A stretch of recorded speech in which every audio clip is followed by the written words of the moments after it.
Je pense que ce sont les Africains qui doivent se sentir tout à fait responsables pour prendre leur destin en main. Si l'Occident devait les aider, ce serait déjà fait. Et il suffit de mettre l'équivalent du budget de la Coupe du Monde dans un pays africain en même temps que la Coupe du Monde. Chaque année, enfin chaque Coupe du Monde, si on faisait ça, tous les pays africains seraient déjà développés. Ce n'est pas une question de moyens, c'est une question de politique. Et une question de prise de conscience. Oui. Je ne comprends pas que les Africains puissent se mettre toujours, il faut nous aider, il faut nous aider. Mais non, quand votre maison brûle, vous n'attendez pas le voisin, vous commencez à éteindre. Je sais qu'ils luttent, je sais qu'ils travaillent en Afrique, mais il faut qu'ils soient encore plus conscients que leur avenir est dans leurs propres mains, que ça ne viendra pas d'ailleurs. C'est un gros mensonge. S'ils y croient, ils se trompent. Maintenant, peut-être que je suis pessimiste en disant ça, mais je ne peux pas dire le contraire parce que je ne le crois pas. Parce que moi, quand je me cassais la gueule, il n'y a personne qui est venu me sauver. Donc, et je pense qu'on peut mettre ça à l'échelle d'un village, d'un pays et d'un continent. Il y a la solidarité traditionnelle africaine qui était là pour aider les plus démunis entre nous. Maintenant, il faut oser dire qu'elle est devenue aussi trafiquée, elle est tronquée, elle est hypocrite. Vous avez des tas de feignants qui sont là, qui vivent sur le dos des autres comme des saprofites. Donc, si je ne travaille pas, mon cousin, ma cousine ou ma soeur ou mon frère va me donner à manger. Ce n'est pas une vie. À un moment donné, il faut se dire, tout le monde a la responsabilité d'assumer son existence. Et on n'a pas les mêmes chances. Et ceux qui ont un peu plus de chance, ils doivent aider les autres à pouvoir avancer. Mais les autres, ils ne doivent pas croiser les bras et dire, quelqu'un d'autre va me nourrir tout le temps. Il faut que l'Afrique perde aussi ça. Autant l'Occident est trop égoïste, autant l'Afrique est tellement partageuse qu'elle rend les gens irresponsables. Je pense encore une fois que la solution est dans le mélange des deux, pour une moyenne. Voilà. Il y a eu des documentaires où on voit des filles africaines qui se mettent des crèmes sur la peau pour se blanchir.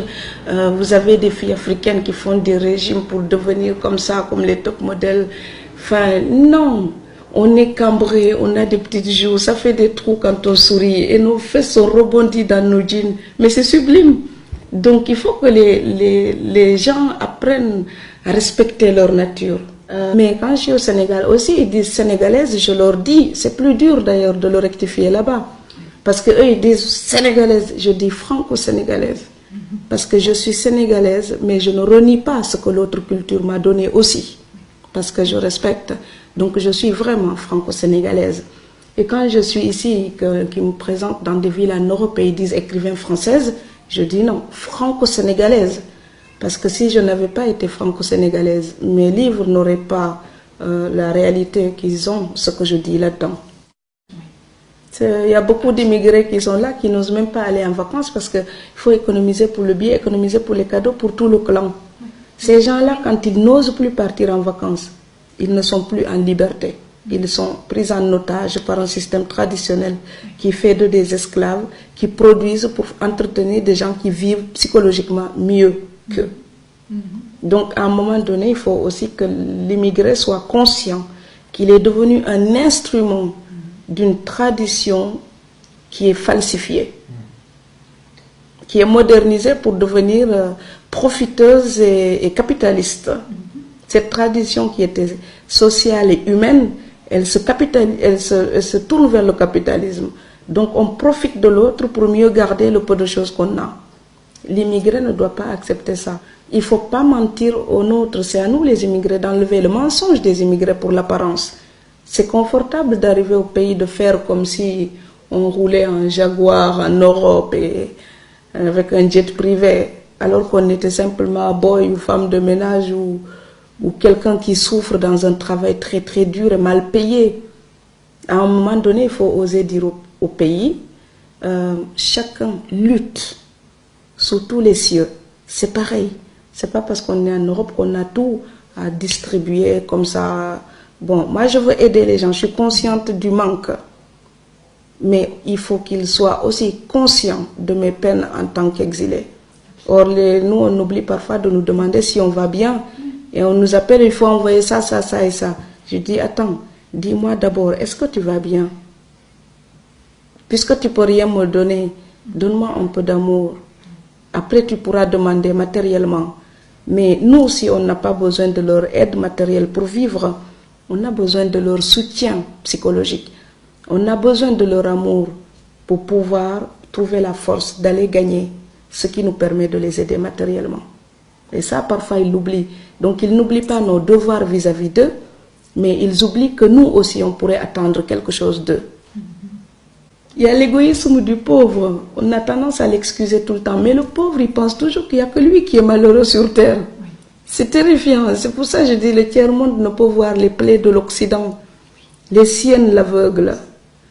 C'est que comme on manque de beaucoup de choses là-bas, parfois ils pensent qu'ils sont les seuls à connaître des problèmes à résoudre, à souffrir de quelque chose. Non, les gens peuvent être très riches et très malheureux, et l'Occident est très riche et parfois très malheureuse.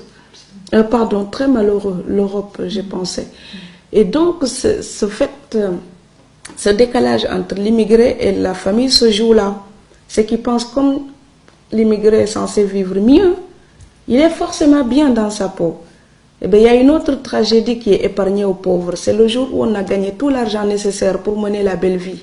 Mais il vous manque tellement d'amour ou tellement de famille pour être bien dans votre peau et jouir de votre bonheur. Et ça, les pauvres, ils ne pensent pas ça. Ils pensent juste à ce qui leur manque.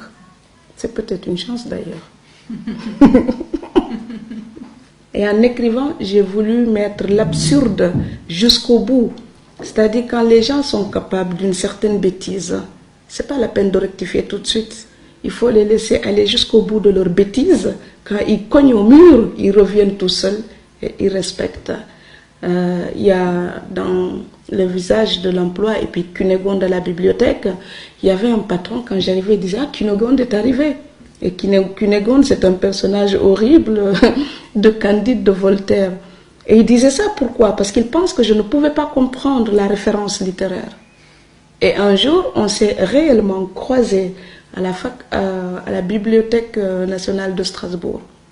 Et c'est seulement là qu'il a compris que je faisais des études de lettres et que quand il disait ces mauvaises choses, j'étais tout à fait capable de comprendre. Et ce jour-là, ce n'était pas moi qui étais l'idiote, c'était lui l'imbécile. Mais je préfère le rire